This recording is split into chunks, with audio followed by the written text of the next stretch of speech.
And this past war, we actually had two of our homes destroyed in the Israeli airstrike, so that hit me hard.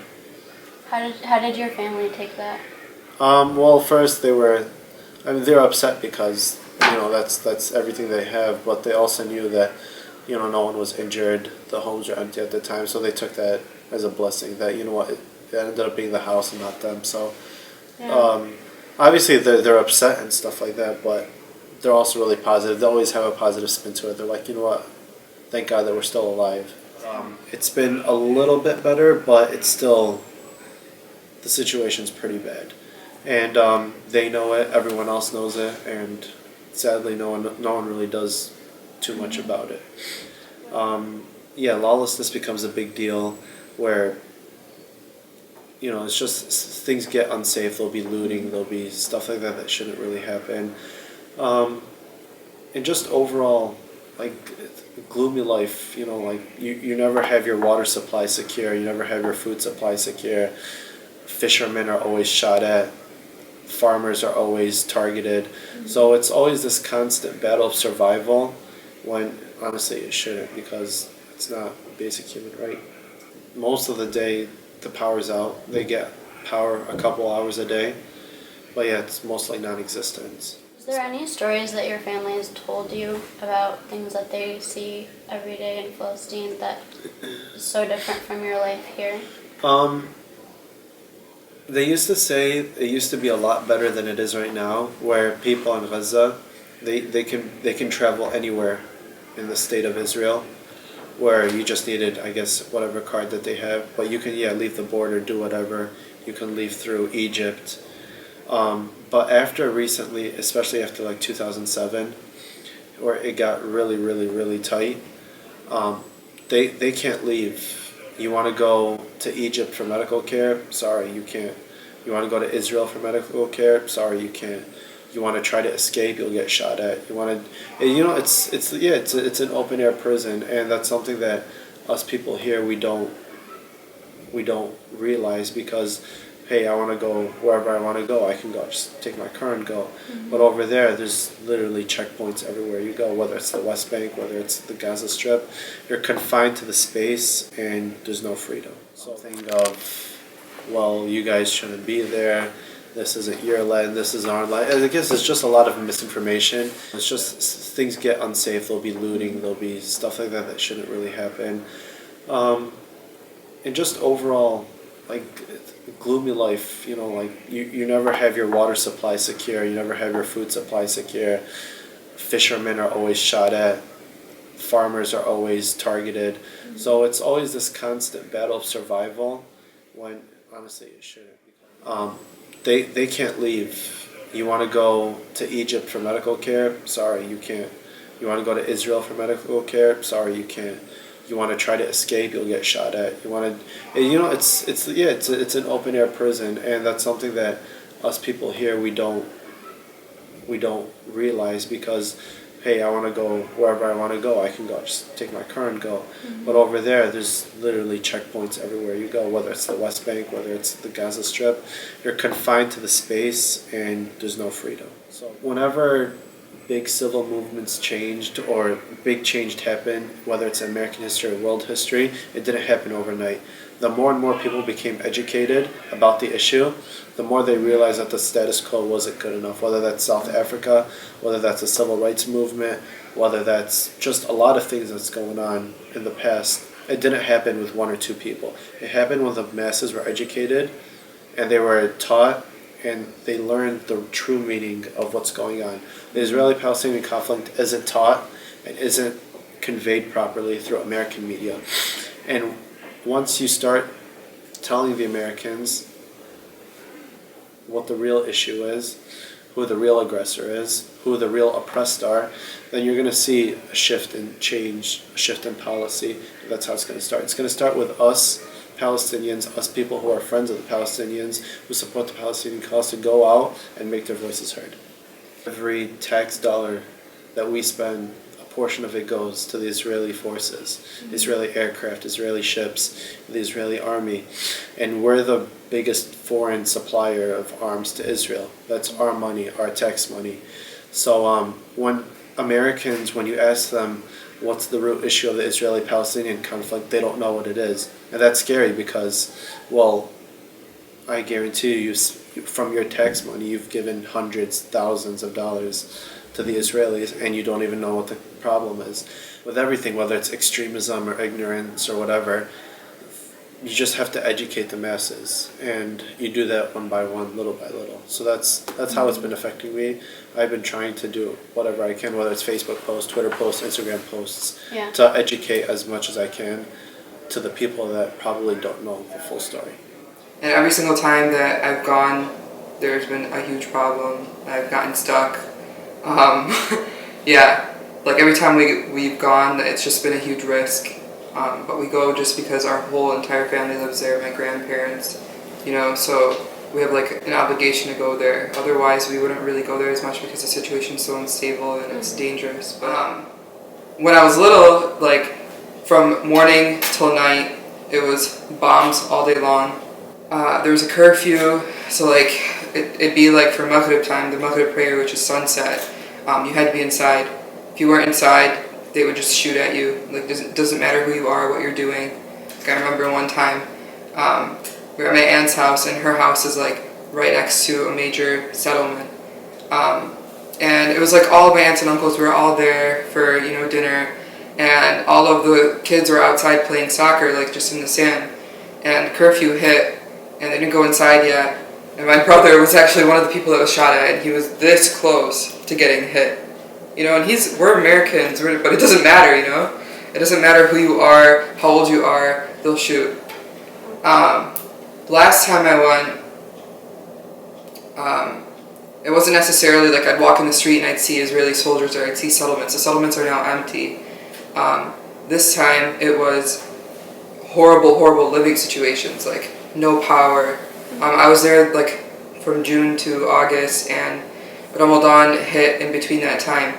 And purposely during Ramadan, they purposely made the like hours of electricity lesser and lesser and lesser, just to make people more miserable. So like, we would have like 8 hours of electricity a day, and there was like a certain schedule, so you would know when it would come and when it would cut off. Usually, for example, like I have cousins that have gone through high school and then gone through all of undergrad and then pursued master degrees and PhDs, and now are sitting at home, or they're driving taxis, or they're picking up garbage on the street because there's simply no jobs, there's no economy, and that's due to the occupation. It's not due to anything else. It's due to the siege, the 8-year-long siege now on Gaza, where things are not coming in and out. Daily life depends on the border, and the border now has been closed like consecutively for like almost a year now. So imagine, it kills me. Like there's no words. Like when I keep tabs on my family and I ask them about the situation, it's like a dreaded question. Like I really don't want to ask it, but you have to. And they're just like, we live in a prison. We can't go anywhere. We can't leave. I have multiple cousins that have gotten scholarships, that worked so hard to get these scholarships to study, in other places, and they weren't able to leave. It's like, what kind of life is that, This past summer, with the horrific assault in Gaza, the 52-day, I will absolutely not call it a war, it was an assault, I had multiple family members' houses were destroyed completely. My aunt's house that was built brand new, destroyed. My aunt's son killed. My other aunt's son killed. My 4-year-old cousin, shrapnel injuries from just playing. So it's not like you can't just try to push the narrative into something so small, or just one media headline or something like that. These are real people. These are real people. These aren't fighters. These aren't terrorists. These aren't mujahideen or anything like that. These are real people that are my family and other people's families. They're literally struggling to survive. Every day in Gaza is unknown. That's my cousin tells me that all the time. Every day he wakes up, he doesn't know if he's going to live or die. It's unpredictable. Completely unpredictable. And even there, like when I was there, me as an American, you automatically think that you're entitled. You think, okay, I'm less of a risk than they are. I'll be more protected than they are. But you're there and there's no protection. It's just racks upon racks upon racks. No one has been able to rebuild their home since. And a lot of people don't see the benefit of rebuilding their home when they know that there's just going to be an assault like that again. And no one has the funds. Like I said, the economy is horrible. 50% unemployment. No one can find that kind of money, you know? Yeah. Some people are still living in the shelters and in the schools. If people don't know about what's going on there, it doesn't help. So I think people just educating themselves, and I think just the last assault this summer made a huge difference, you know? And it really, really did kind of change the narrative in the media, just because social media had such a huge impact on the way things played out. You know, like Gaza under attack was trending for, you know, several days during the assault on Twitter. Lots of people, like even if you don't necessarily agree with things going on there, or you don't really want to get involved with politics in the Middle East, people empathized with what was going on. Out of the 2,500 people that were killed, over 600 of them were children. You know, that's not something that can be debated. That's not something that you can fight over who's right or who's wrong. Yeah. It was just simply that these children were being killed. The 4 boys on the beach, the Beckett boys, that were all under 12 years old, that were playing soccer to try to get their minds off of the situation that they're in and the conflict that they were just trapped in. They didn't do anything. They were not involved. They were not political activists. They simply wanted to play like other children. And they were murdered in cold blood by snipers. And it was all caught on camera and pictures, and people still wanted to deny that there was no way that these were innocent children. Yeah, it's a matter of painting the picture of the oppressor being the oppressed.